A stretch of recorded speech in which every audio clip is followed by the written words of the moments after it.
Muy buenos días. Quería agradecer a los organizadores del curso por la invitación. Me parece este curso bastante importante, sobre todo para nosotros, los pediatras también, y desde el instituto y todos los invitados. Yo creo que es necesario que conozcamos las principales enfermedades o patologías en el niño, en el niño, y poder por lo menos tener las bases para un manejo rápido, eficiente en una primera atención, para luego derivarlos a las especialidades correspondientes. En esta ocasión me ha tocado el tema de abordaje y terapéutica del niño con epilepsia. Como todos saben, la epilepsia es un trastorno neurológico, uno de los más comunes del cerebro, y que afecta más de 50 millones de la población en el mundo. Esto representa más o menos el 1% a nivel mundial de carga de enfermedad, ¿no? El 80% de este 1% generalmente lo encontramos en países en desarrollo, es decir, como nuestro país. Y algunas de las zonas de estos países de desarrollo son, por su misma condición geográfica, quizás por la geografía rural, es casi en ciertas zonas 80-90% de estos pacientes con diagnóstico ya de epilepsia no son tratados. Y a esto nosotros le llamamos la brecha de tratamiento.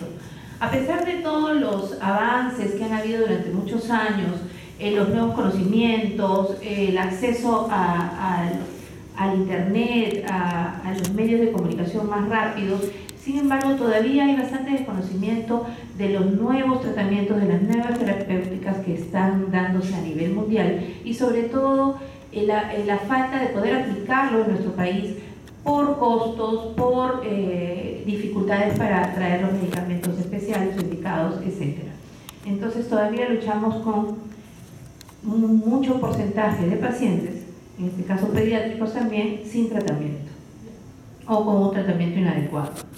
Pero primero, para poder atender a un niño con el diagnóstico de epilepsia, nosotros tenemos que definir el diagnóstico, nosotros tenemos que saber a quiénes consideramos un niño, a qué niño consideramos con epilepsia, ¿no? O sea, necesitamos la definición clara de epilepsia. Y le digo que la definición es importante ahora porque todos ustedes tienen la definición antigua, y la que todavía muchos de nosotros manejamos, y ha habido varios cambios a través de los años. O sea, hay varias revisiones de la Liga Internacional contra la Epilepsia, y ha ido cambiando entonces las definiciones, y ahora tenemos una muy diferente, ¿no? Antiguamente nosotros decíamos que la epilepsia eran 2 o más crisis con un intervalo de diferencia de más de 24 horas, por lo menos entre un periodo de un año, ¿no? Y eso es lo que todo el mundo manejaba. Si tenían una crisis, no era epilepsia aún, ¿no? El diagnóstico no estaba dado.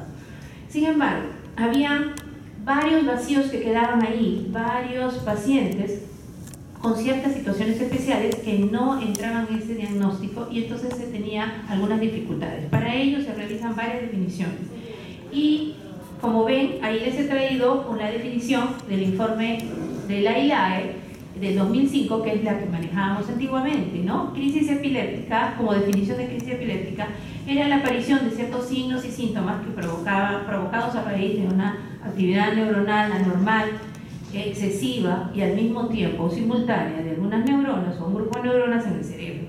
Y la epilepsia se consideraba un trastorno cerebral que se caracterizaba obviamente por aparición de estas crisis, como ya lo dijimos antes, y las consecuencias que traían las mismas, neurobiológicas, cognitivas, psicológicas, sociales de la enfermedad.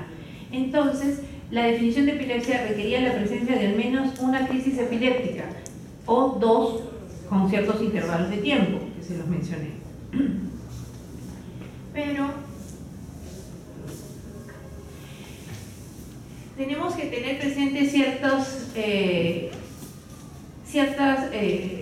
aseveraciones, ¿no? Una convulsión aislada, no provocada, cuando se produce, tiene un riesgo de recurrencia, y eso hay que saberlo. Si tenemos un niño que por primera vez viene con una crisis convulsiva, el riesgo de que aparezca una segunda llega hasta un casi 50%, 40-52%. Con 2 convulsiones no febriles, por ejemplo, no provocadas, la posibilidad de sufrir otra llega hasta un 73%, y este intervalo de confianza es hasta 95%. Quiere decir que Estas cifras son bastante fidedignas, ¿no? Esto representa aproximadamente el 60-90% de los pacientes que sufren una sola crisis. Entonces, la definición antigua de dos convulsiones no provocadas ha sido útil, pero es insuficiente, como les decía, en algunas circunstancias. Entonces se creó necesitábamos una definición clínica práctica operativa de epilepsia, operativa para empezar a iniciar un tratamiento, que concordara con todos los epistólogos que pensaban, lo que pensaban de la epilepsia. Y entonces se genera o se crea el grupo de trabajo de la ILAE, amplía a estas otras circunstancias y agrega un límite temporal a la definición. Y esta es la nueva definición de epilepsia, según la revisión del 2014 de la Liga Internacional. La epilepsia entonces se define por cualquiera de las siguientes circunstancias: al menos dos crisis no provocadas o reflejas con más de 24 horas de separación, o una crisis no provocada o refleja y la probabilidad de presentar nueva crisis durante los siguientes 10 años con un riesgo muy similar de recurrencia de la población general, que es más o menos hasta el 60% tras la aparición de dos crisis no provocadas. Y por último, tomaba en cuenta el diagnóstico de algún niño con un síndrome epiléptico definido. Entonces, teniendo cualquiera de estas tres circunstancias, podemos definir el diagnóstico de epilepsia en nuestros pacientes. Ahora, ¿cuándo consideramos resuelta la epilepsia?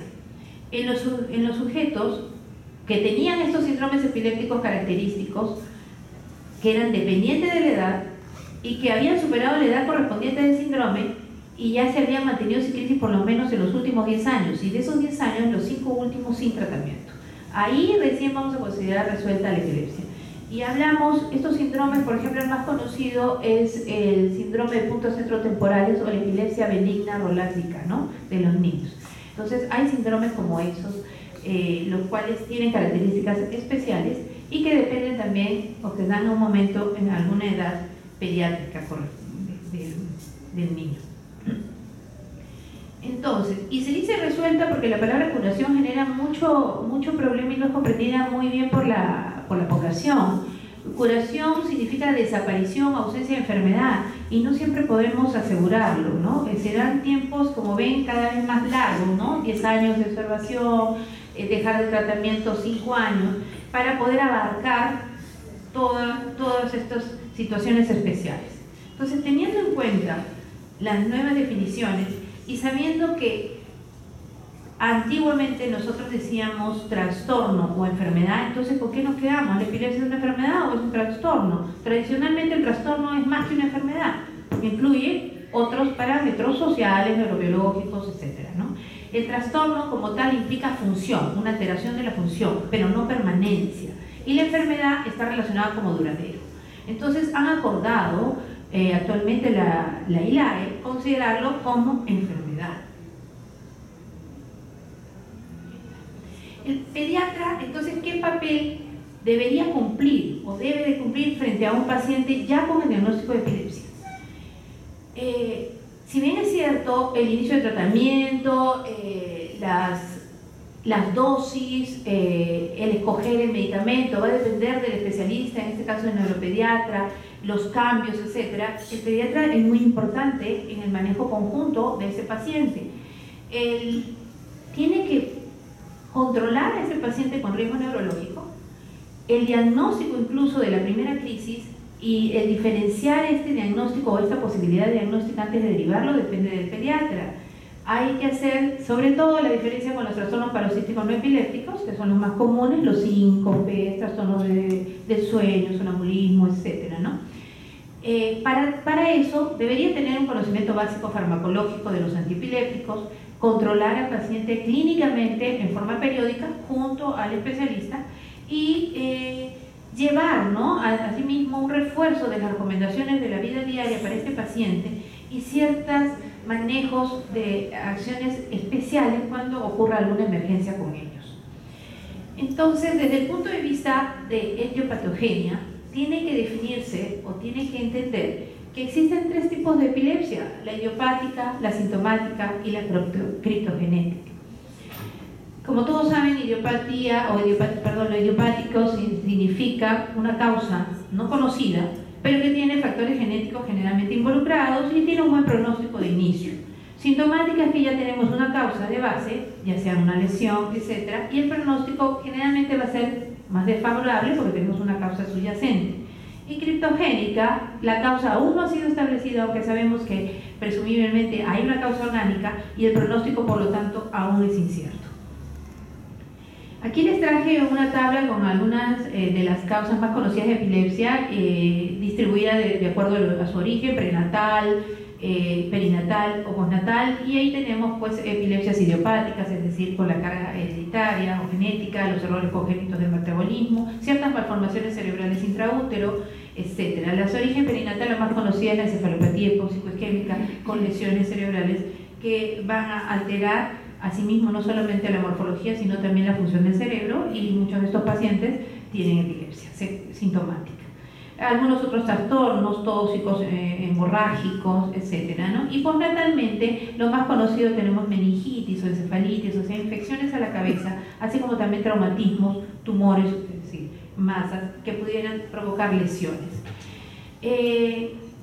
Hay que tener en cuenta también el tipo de crisis y hacer una buena historia clínica de tal manera que se puede determinar qué características tiene esa crisis para poder definir si estamos frente a una crisis focal o a una crisis generalizada. ¿Por qué? Porque sabiendo esto nosotros podemos escoger nuestro tratamiento o inicio de tratamiento según las características del fármaco de acuerdo a las características clínicas, ¿no? Entonces, hemos en esta tabla vemos todas las crisis parciales, los tipos de crisis parciales, simples o complejas, es decir, si tienen o no alteración de la conciencia entre ellas, y las crisis generalizadas, las ausencias, mioclonías clónicas, tónicas, tónico-clónicas, que son las más comunes que nosotros vemos en las emergencias o que presentan a los pacientes, sin dejar de lado las ausencias como convulsiones no motoras, ¿no? Entonces, el objetivo ideal de la terapia con los fármacos antiepilépticos es lograr un buen control de crisis, minimizar o evitar estas y los posibles efectos secundarios que tenga la medicación. En base a esto, es muy conocido que existen diferentes medicamentos de primera opción según el tipo de crisis, sean focales o sean generalizadas. Tenemos en la cabeza algunos medicamentos clásicos, los de primera línea, como lo ven acá, ¿no? Y también tenemos alternativas de tratamiento. Entonces, la selección del medicamento va a ser según la tolerabilidad, según el costo, según el acceso del paciente a la medicina, según el sexo, según la edad, etc. El sexo es importante, ¿no? Nosotros sabemos y distinguimos que si el paciente que tenemos tiene una crisis de tipo generalizada y vamos a empezar a usar un ácido valproico, por ejemplo, como droga de primera línea, pero el paciente es mujer y tiene 12, 14 años, sabiendo los efectos adversos que este ácido valproico pueda producir, vamos a tratar de evitar el uso de primera línea en este tipo de pacientes según esa edad. Entonces, en mujeres se prefiere pasar a la droga de segunda línea, ¿no? Ya sea la motrigina, algunas benzodiazepinas, topiramato, etcétera, ¿no? Entonces, hay que tener en cuenta todo. Por eso les decía, la selección de medicamentos tiene que ser bien escogida, no solamente de acuerdo al tipo de crisis, sino incluso también a la edad del paciente, al sexo y por supuesto, en nuestro país, al costo. Bueno, acá hay unas consideraciones con respecto a la gabapentina que también estamos usando actualmente, ciertas edades para los pacientes, etcétera, etcétera, ¿no? Y en esta guía NICE sobre el tratamiento de fármacos antiepilépticos me pareció interesante que también tuvieran esta información. Es básicamente la misma que teníamos en el anterior cuadro, ¿no? La presencia de primera línea, complementario, otros fármacos que se están usando actualmente, de segunda línea y modernos, pero considerar que hay ciertos medicamentos que no se pueden usar en todos los tipos de convulsiones, sino por su mismo mecanismo de acción lo que van a hacer es exacerbar las crisis. Entonces, no podemos equivocarnos desde el primer momento, tenemos que definir bien qué tipo de crisis es, por lo menos el pediatra, o definir el síndrome epiléptico correspondiente y escoger el medicamento. Si no, vamos a causar más problemas a este paciente en vez de aliviarlo. Lo que el pediatra debe de conocer: primero, las indicaciones básicas de estos fármacos antiepilépticos. algunas por lo menos de las características farmacocinéticas que tienen, que sean importantes en cada uno de ellos. Que la dosis, como todo en pediatría, se ajusta de acuerdo al peso. Y que generalmente casi todos los medicamentos, si no son todos, inician con dosis graduales que van subiendo y que empiezan con cuartas o quintas partes de las dosis de mantenimiento habituales. Entonces, y que la dosificación va aumentando en forma progresiva, generalmente en un corte de 5 a 7 días, hasta alcanzar la dosis final de mantenimiento que queremos en ese paciente, ¿no? Otra cosa, nosotros, como todos también los medicamentos en pediatría y todos los medicamentos en la medicina en general, las medicinas tienen un rango terapéutico. Entonces es esa concentración plasmática que va a hacer que el medicamento llegue por lo menos a un 80% en el nivel del paciente para que esté libre de crisis y que no tenga en esa carga de medicamento efectos tóxicos, ¿no? Considerar que tenemos medicamentos que se excretan por vía renal y hepática en la mayoría de nuestros antiepilépticos, o a veces mixta, y eso es para considerar a ciertos pacientes con condiciones especiales como enfermedades renales, enfermedades hepáticas o intercurrencias hepáticas o renales en el momento, así sean hasta infecciosas, para poder variar el medicamento de acuerdo a su tipo de excreción, ¿no? Y en este cuadro están más o menos las dosis ya de todos los medicamentos conocidos, las veces por día que se puede dar, la estabilidad a nivel sanguíneo, el rango terapéutico en el que podemos jugar con el paciente y bueno, además también la dosis en adulto. Es importante que nosotros cada vez con esta epidemia en cuanto a la obesidad en nuestros niños y adolescentes, entonces hay niños que pesan mucho para su edad y a veces tenemos que tener en cuenta la dosis tope, ¿no? Generalmente son las que se manejan ya para adultos. No podemos sobrepasar esas dosis por más que el peso nos lo mande, ¿no? Y tener en cuenta que como todos los medicamentos existen efectos adversos.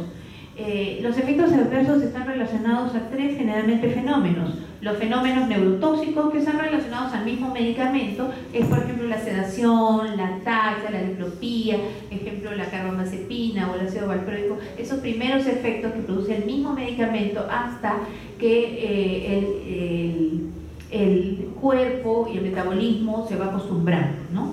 Generalmente se producen entonces en los primeros días de inicio del tratamiento y son fácilmente reversibles. Hay efectos teratogénicos, pero hablando de pediatría vamos a dejarlo de lado porque esto es para los adultos, y efectos idiosincráticos que ya dependen solamente del paciente, como las hipersensibilidades, la hepatotoxicidad, las dermatitis, los síndromes de Stevens-Johnson, etc. Entonces, efectos secundarios hay generales de los antiepilépticos como la neurotoxicidad que habíamos hablado, los efectos idiosincráticos que afectan al hígado, hepatotóxicos, discrasias sanguíneas, al sistema inmunológico, etc. Y estos sí son mandatorios de retirar el medicamento de presentarse. Y una lista por cada medicamento de todos los efectos más conocidos adversos de cada uno de ellos, ¿no? De los nuevos también. El tratamiento. Hay interacciones farmacológicas básicas que debemos de conocer, ¿no? El uso de anticonvulsivantes de primera línea en combinación no son los recomendables generalmente, ¿no? Primero porque tenemos que utilizar un medicamento que tenga un cierto mecanismo y el otro medicamento generalmente es uno de segunda línea que uno quiere añadir y que tenga otro mecanismo de acción, si no, no vamos a tener éxito en nuestro tratamiento combinado. Entonces, considerar que el fenobarbital, la fenitoína que usamos mucho en emergencia porque son los medicamentos de base para un tratamiento de estatus epiléptico, tienen la característica de ser inductores enzimáticos, es decir, que van a acelerar el metabolismo de los otros fármacos antiepilépticos en combinación y de otros medicamentos, y ahí les pongo en cuenta que no solamente es con los mismos anticonvulsivantes, sino con anticoagulantes, con antibióticos, con la teofilina, ciclosporina, corticoides y algunas hasta vitaminas, ¿no? El ácido fólico disminuye también, por ejemplo, el metabolismo de algunos de nuestros medicamentos antiepilépticos básicos de primera línea, entonces hay que tener todo eso en cuenta. Antibióticos como los macrólidos, el uso de lisonacida, antagonista de calcio, etcétera, aumentan nuestros valores de carbamazepina y creo que a veces uno no tiene mucho en cuenta estas situaciones, y creo que con ciertos conceptos básicos podemos manejar mejor al paciente, ¿no? Entonces, así como el uso de carbamazepina, si lo combino con fenitoína o fenobarbital, ¿qué va a hacer la carbamazepina en ellos, ¿no? Entonces, las dosis se acomodarán de acuerdo a la combinación que usemos, que no es, como vuelvo a repetir, usar de la misma línea 2 o 3 anticonvulsivantes no es lo conveniente. Y aquí les explico también y les digo que la sulfonamida y una serie de medicamentos, hasta el omeprazol, intervienen en aumentar o variar los valores plasmáticos de cada uno de nuestros anticonvulsivantes básicos, como la fenitoína, ¿no? Obviamente hay otras situaciones especiales, como el alcohol, el uso de antidepresivos, que generalmente en nuestra población no lo vemos, salvo en los adolescentes, que también van a afectar o van a aumentar ciertos efectos neurotóxicos de los mismos fármacos antiepilépticos. Y nosotros tenemos que controlar al paciente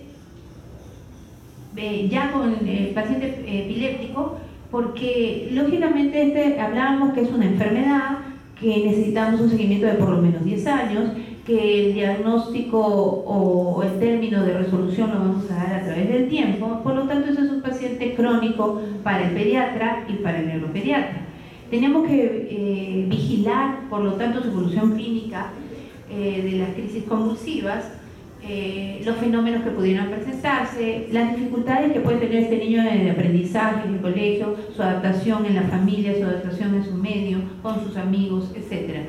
Los primeros controles generalmente son en los 15 primeros días o al mes de iniciar un medicamento. Posteriormente, dependiendo de la situación y el síndrome epiléptico definido, se tomarán controles a los 2 meses, 3 meses, hasta 6 meses. La tolerancia es importante vigilarle al paciente, la aparición de los efectos secundarios también, la parte de aprendizaje cognitivo es importante evaluarla, y en los preescolares, como no tenemos para evaluar el área de aprendizaje, controlaremos su desarrollo psicomotor.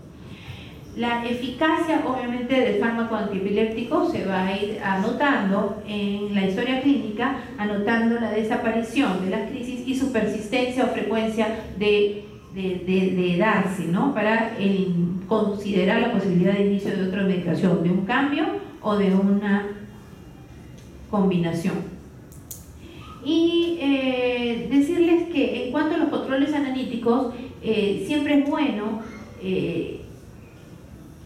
controlar semestralmente o anualmente por lo menos una analítica de sangre, un hemograma y la función hepática básica, que como todos sabemos, como los principales efectos adversos de los medicamentos son hepáticos o renales, entonces para ir monitorizando. Pero si hablamos de dosajes de los medicamentos, hay que tener en cuenta que no hay una correlación grande de los valores plasmáticos que encontremos de los medicamentos y los efectos terapéuticos, como todo el mundo piensa. El monitorizar ciertos medicamentos como el fenobarbital, la fenitoína, la carbamazepina, es generalmente útil en ese tipo de medicamentos. Sin embargo, la ayuda que nos pueda, o información que nos pueda dar el dosaje de otros, como el valproato y la lamotrigina, realmente no nos ayuda mucho, porque es variable. Entonces, se recomienda determinar el dosaje del fármaco en ciertas situaciones especiales, por ejemplo, para determinar si ha habido ausencia de medicamento, es decir, que el paciente no ha cumplido con su medicamento, para querer, cuando tengamos que añadir otro anticonvulsivante, dosamos cuando sospechamos que la dosis están en rangos tóxicos y que posiblemente hay algún efecto adverso relacionado a ellos, o en los casos de ciertas condiciones metabólicas que van cambiando a lo largo de la vida, como la obesidad, el aumento de peso, la adolescencia, etc. Muchísimas gracias.